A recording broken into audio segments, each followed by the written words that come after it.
Good morning, everyone. Happy WrestleMania Sunday to everyone listening. Welcome back to the most interactive wrestling show on the interweb. Welcome to Wrestling with Omer. I'm Omer Q. We've got a lot to talk about. WrestleMania Night 1 came and went. My review for that is up on youtube.com/Real Take Wrestling. Be sure to check that out. And we also have WrestleMania Night 2. So we'll talk about that. But the big story that came out last night that kind of went under the radar given all the big news and stuff that happened yesterday, Vince McMahon, according to PW Insider, was backstage and on the headset and apparently giving a little bit of direction on things. So we'll talk about that. You guys know the drill for this show. If you have a question, you put it in the chat. If you want to guarantee your question or statement gets read out on the air, y'all know what to do. Leave a super chat. It's a great way to engage with the show and make sure that your question or statement gets read out on the air.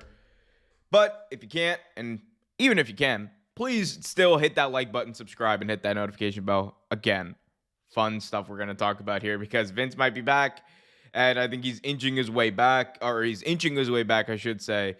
And we had a great night of professional wrestling last night. I mean, I thought that overall, like I said, I thought the show was like a 9 out of 10. There were a few things that I would have changed. There were a few matches that I didn't think had they just didn't meet the expectations that maybe I had for them, and that's fine. But the main events, Rhea Ripley versus Charlotte and the WWE Undisputed Tag Team title match, both of them were perfect. There's no better ending you could have to either of those matches. I loved it. I see Liam is already in the chat. Welcome, Liam. Good to see you.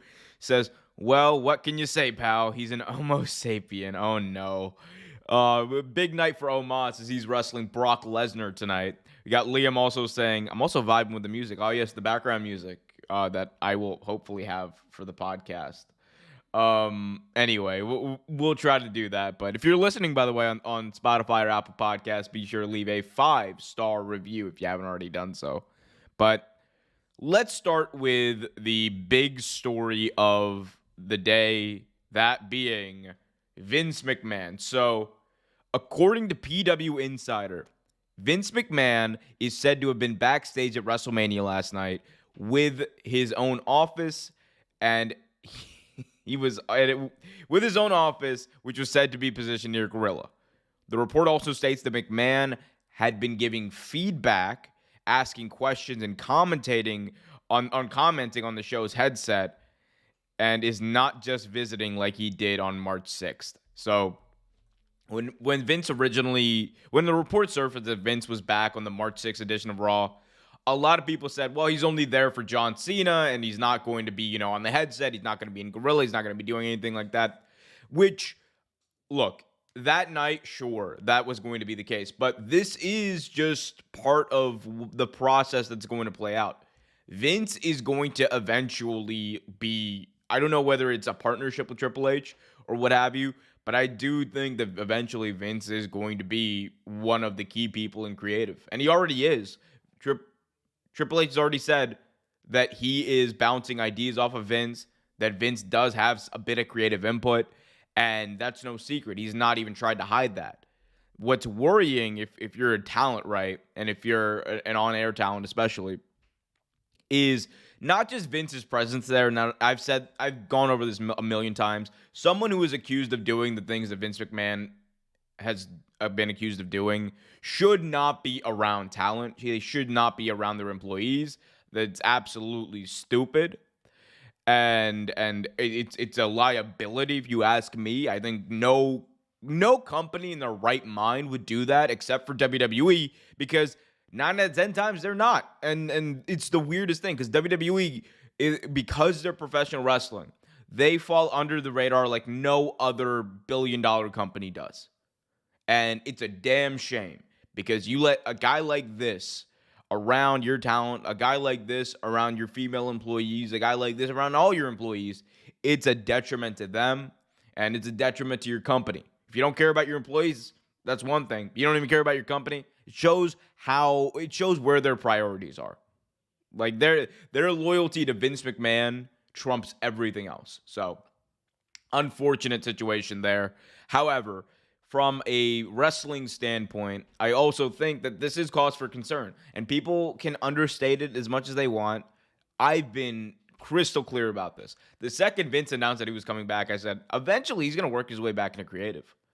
It's just a matter of doing it slowly and making sure that there's a process behind it and making sure that you don't spook people and it just becomes a very eased in thing. And he's done a great job of doing that. Vince has done an immaculate job, I should say, of just weaving his way into things while trying to fix things that aren't broken, which he is known to do. Anyway, but he was apparently on the headset in Gorilla backstage yesterday, and he was giving some direction. He was commenting on things, asking questions. Again, was he running the show last night? Absolutely not. This is Triple H's show. If you watched yesterday, this was the most Triple H show to have been put on, because how many times did they do that spot where all the wrestlers in the big tag team matches, all the wrestlers get into the ring, do the stare down? I think they did it like 3 times in the women's 6-women tag match alone. So like this was a very Triple H show. He booked it as such, and it was produced as such. But so while this was not a Vince show, and I don't think Vince has creative control yet, I do see a world where Vince does weave his way back into being the head of creative. I 100% do. And we can point to, well, he wouldn't do that to his son-in-law. He wouldn't do that. You can point to those things all you want. At the end of the day, Vince McMahon is the same guy he's always been. He's the guy who started things. He's a guy who wants power. He's a guy who isn't afraid of stepping over people and, breaking up his own personal relationships in order to do that. Ask Shane McMahon that. So, I mean, it's unfortunate. I hope it doesn't happen. I'm hopeful that it won't happen. I really, really don't want it to, because I think that WWE right now is in a great place. How can you watch the show last night? How can you watch the show last night that WWE put on and not think that they're in a great place? They put on one of the most captivating shows that I think they've ever put on, especially with the main events. I mean, they knocked it out of the park with those two. But there is a part of me, and it might just be a paranoid part of me. It might just be, my inner Mark or whatever you want to call it. I don't care. Oh, you feel this way about WWE? Why don't you feel this way about AEW? What if Vince takes over AEW? It's just as likely. First of all, I saw. By the way, that is not a take I made up. Someone actually commented that take in a video I had. I was like, "Yo, that's nuts." Vince taking over AEW. That would never say never in professional wrestling, but also never say never to that. Say never to that, because that is ludicrous. But yeah. So anyway, I will say this though, there is a world where Vince does come back. There is a world where Vince does kind of take back some control. And there's a world where WWE's product suffers because of it. There's a world where the talent become more alienated because of it. There's a world where WWE is worse off for it. Now, I'm not saying from a money standpoint, because they're going to just keep getting money. Vince's vision for WWE was to be Disney. And in a way, he succeeded at that, because it's almost too big to fail at this point. You would have to, forget the television product. You would have to run everything else into the ground along with the television product for this company to fail. And that's a very difficult thing to do with this way they're structured. It's just nearly impossible. We got Liam in the chat saying, is Vince going to stay away from WWE production forever? No chance in hell. Well, yeah, he proved that much, didn't he? Liam in the chat also says, we all know by SummerSlam it's going to be Shane McMahon versus Omos and Lesnar in a handicapped Hell in a Cell match. Oh, God.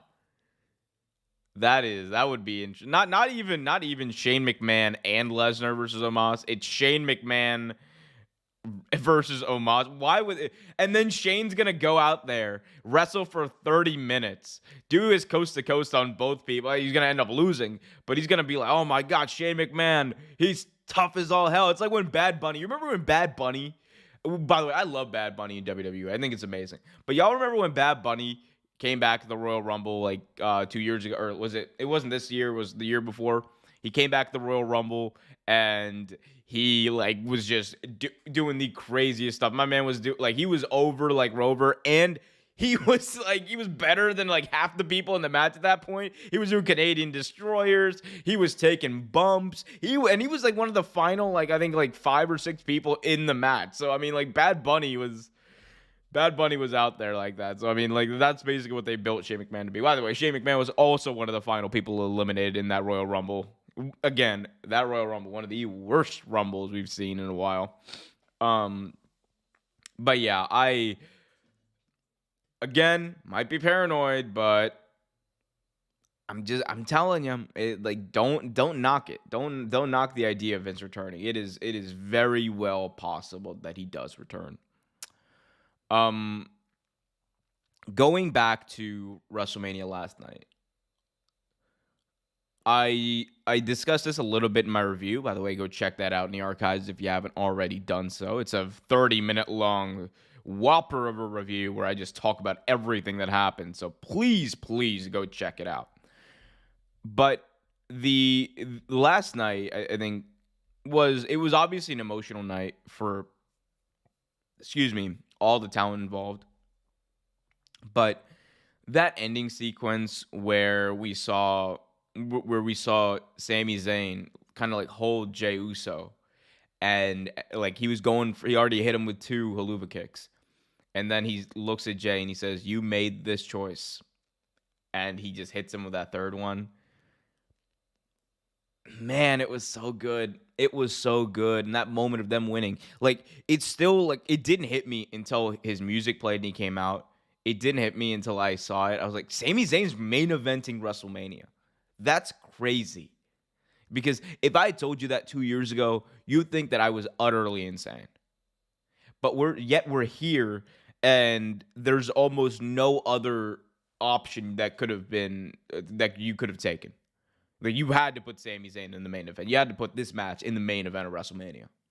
Because if you didn't, you wouldn't do the story justice. It wouldn't be doing the feud justice. It wouldn't be doing the fans justice. And that's just the God's honest truth. We got Liam in the chat saying, gotta be Dom and Priest versus Ray and Bad Bunny at Backlash. Here's the thing. You joke. But that's the truth. That's probably what's going to happen, because that match makes a lot of sense. I mean, Dom's got bad blood with Bad Bunny now. Damian Priest, who was once Bad Bunny's teacher, he was once Bad Bunny's trainer in WWE. Remember they had that tag team match with The Miz and Morrison at WrestleMania 37? Like, there's a lot of tie-ups there. There's a lot of stuff you can always tie back to. But that is possible. It's very likely, actually. But yeah, I mean, like that, it was a special moment last night, that main event between KO, Sammy, and the Usos. It's also great to see the Usos main event of WrestleMania, Kevin Owens main event of WrestleMania. Like, you got all those people, you got that on their resume, and now they're better off. They're better off for it. And tag team wrestling is better off for it. Like, we could never have imagined a tag team match main eventing Mania. The only other tag team match, the main event of WrestleMania, was at WrestleMania 1, Mr. T and Hulk Hogan versus Roddy Piper and I believe it was it Paul Orndorff? Yeah, it was Paul Orndorff. So, and that was all spectacle. That was just, Hulk Hogan and Mr. T, brother. You know? So, yeah. Anyway, just slipped into Hulk Hogan. Too early for that today. My voice is too tired for that too. We got Liam in the chat saying, or Legado del Fantasma versus Judgment Day. Oh, that's, it's not Legado anymore. It's LWO. Like, the LWO is a thing. That wasn't just a one-off thing. They are now officially the LWO. Legado del Fantasma and Rey Mysterio. Like, that's their thing. They're the LWO. Liam in the chat also says, the same way they did Chase U versus Schism at Stand and Deliver. Schism. Anyway, I'm not going to talk about that. I will give big ups, as Taz would say, to Braun Breaker and Carmelo Hayes for putting on a great match at Stand and Deliver. It was a lot of fun, and the right person won. Look for Braun Breaker, I think, to go up to the main roster at some point. Probably tomorrow. I mean, that's when they debut new people anyway, right? So look for him at some point this week to be up on the main roster, you would think. But yeah. Anyway, let's talk about night 2. Let's talk about night 2 of WrestleMania, because night 1 was great, and we have arguably the biggest match still left to be had. That is Cody versus Roman. We'll get to that in just a second, but 6 matches on this card. First, let's talk about the Intercontinental Championship match. That is the Intercontinental Champion Walt Gunther versus Sheamus and Drew McIntyre. McIntyre's been in the news because his contract allegedly is running out at some point this year with WWE. He could be looking to go elsewhere. Sheamus, of course, had a great match with Gunther at Clash at the Castle, one of the best matches in WWE history, honestly. And Gunther, who has just been a dominating Roman Reigns-esque champion over the past nearly year on SmackDown. Expect this match to hurt the competitors and us watching. It is going to hurt to watch because these are 3 of the toughest, biggest, baddest guys in wrestling. And I just think they're going to beat the ever-living crap out of each other for our entertainment. And be sure to thank them for it. That being said, I think Sheamus is going to win this. I think Sheamus wins it by pinning Drew. Because you don't want to pin Gunther because you want him to be strong. But I think Sheamus getting that moment here, it means a lot. And it would be cool to see that happen. It would be. But, we'll see. You could also make the argument that, man, he's Gunther. He's been he's been the Intercontinental Champion for however long he's been champion, right? Why would you even think about taking that off of him? Why would you want to? I mean, he won the title in May, June or something, so it's nearly been a year. Why would you want to mess that up? And then that's a fair question. That being said, I mean, if there's anyone in this match who really deserves it, it is Shamo, man. But we'll see. We'll see how the match plays out. My pick is Sheamus. I think he probably should win. We'll see what ends up happening. Next, we have the Women's WrestleMania Showcase Fatal 4-Way Tag Match.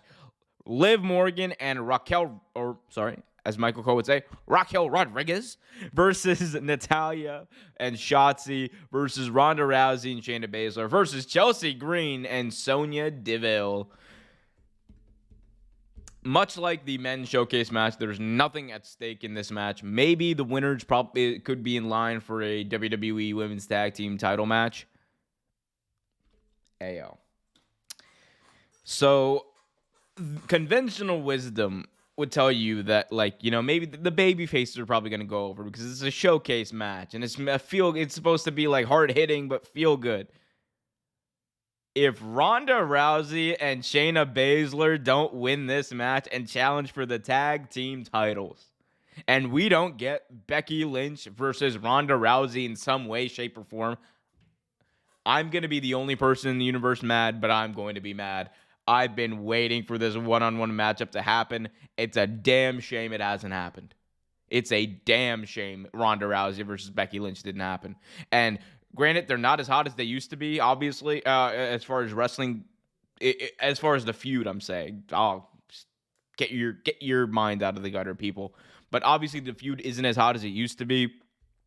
But, man, there's still something about the feud that I want to see it. I just want to see it. It's one of those things. It's it's that monkey you could never get off your back. This feud is the monkey I can never get off my back. Because I'm as long as these two are wrestling, you gotta do it. You gotta at least try it, right? That's the way I see it. We got Liam in the chat saying, also, Omer, remember last year when I pitched Gangrel returning for an Edge entrance and you said that won't happen? Looks possible now. Hey, okay, I said it wouldn't happen last year. We had no way of knowing that it could happen this year, all right? So calm down, sir. We got Liam in the chat saying, no, it's going to be Dom and Chavo and Vicky versus Selena, Santos, and Ray at SummerSlam. Ooh, Chavo. That would be funny. Yo, Charles in the chat says, yeah, Sheamus deserves it, but you never know with WWE. Yeah, that could be true. Your Charles also says, did Vince get any input on the matches on match 1? So there's no way of knowing whether Vince had input on the matches. I'm sure he did. Like, what we do know, according to this PW Insider report, is that Vince did have an office near Gorilla. He was on a headset and he was commenting. He was asking questions and giving some direction, apparently, throughout the night. However, this was a Triple H production. That, like, I want to be crystal clear about that. Vince McMahon did not oversee the creative. Vince McMahon definitely didn't book this night, because if you know anything about Triple H booking, this was a quintessential Triple H pay-per-view. And that's not that is not a negative. That is just exactly what it is. Like, they did a lot of the spots that Triple H likes to do. And he's got a way about the way he likes wrestling, and that's cool. Everyone does, right? All promoters do.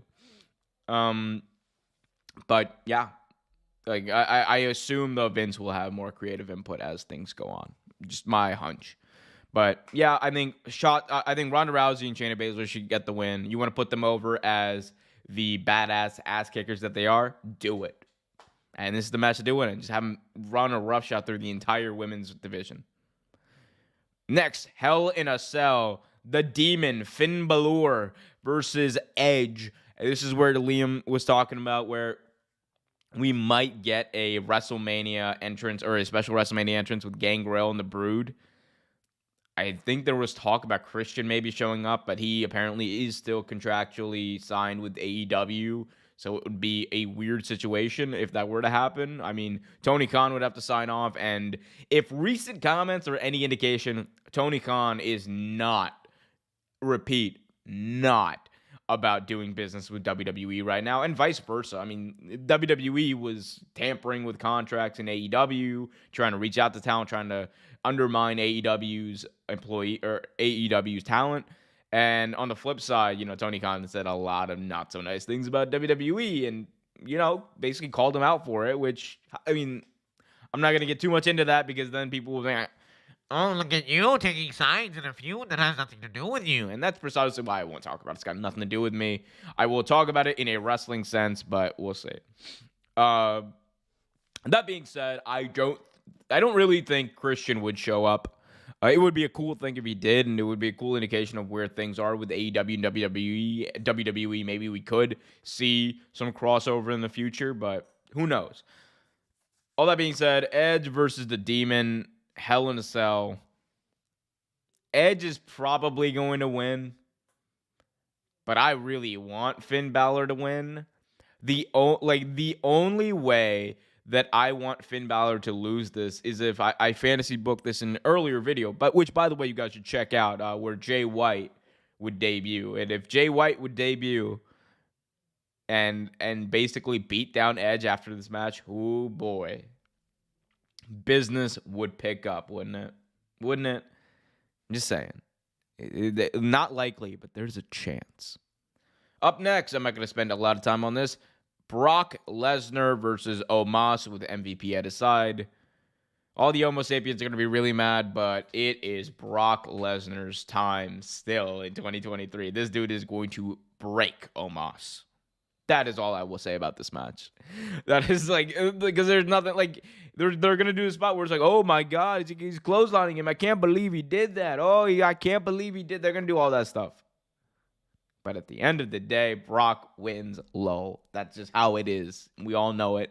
Don't deny it. Up next, you got Bianca Belair versus Asuka for the WWE Raw Women's Championship. Bianca Belair in the past few years at WrestleMania has had great matches with Becky Lynch for the title, with Sasha Banks for the title, and now she's wrestling Asuka. This build was utter garbage. WWE did a terrible, dog shit job of building this matchup. What it is standing on is the potential of both Asuka and Bianca Belair and how much we are all certain they can deliver and they will deliver. I have no doubt in my mind this is going to be a great matchup. No doubt in my mind. I just wish the build was better because even like here's the thing. Sami Zayn and Kevin Owens versus the Usos was a great match, no doubt, but it was amplified even better because of the emotional stakes of the situation and because it was built up so greatly. You don't get the same vibe from this match at all, nor should you, I guess, because it's not an emotional feud. It's about a title, but even then, they haven't done a good job of building that up. I think Bianca is going to lose here. And I think for two reasons. Number one, I think it's time for Asuka to be champion. Bianca's been a champion. She's been the Raw Women's World Champion for a year now. She won it last year, remember, from Becky Lynch. Like it's her she's done this for a year, and maybe it's time with Asuka having this new gimmick, with Asuka having this new attitude for WWE to legitimize her in our eyes and make her the champion that we all know she is. And also make up for a terrible moment at WrestleMania 34 when Asuka lost her title shot to Charlotte Flair, because that was one of the weirdest booking decisions in WWE, especially in modern time, because you had Asuka, right? You had Asuka win the Rumble, and the match was set up. Charlotte Flair versus Asuka. Asuka had never lost at that point, and they had her lose to Charlotte, only to have Carmella cash in her Money in the Bank and beat Charlotte like 2 days later.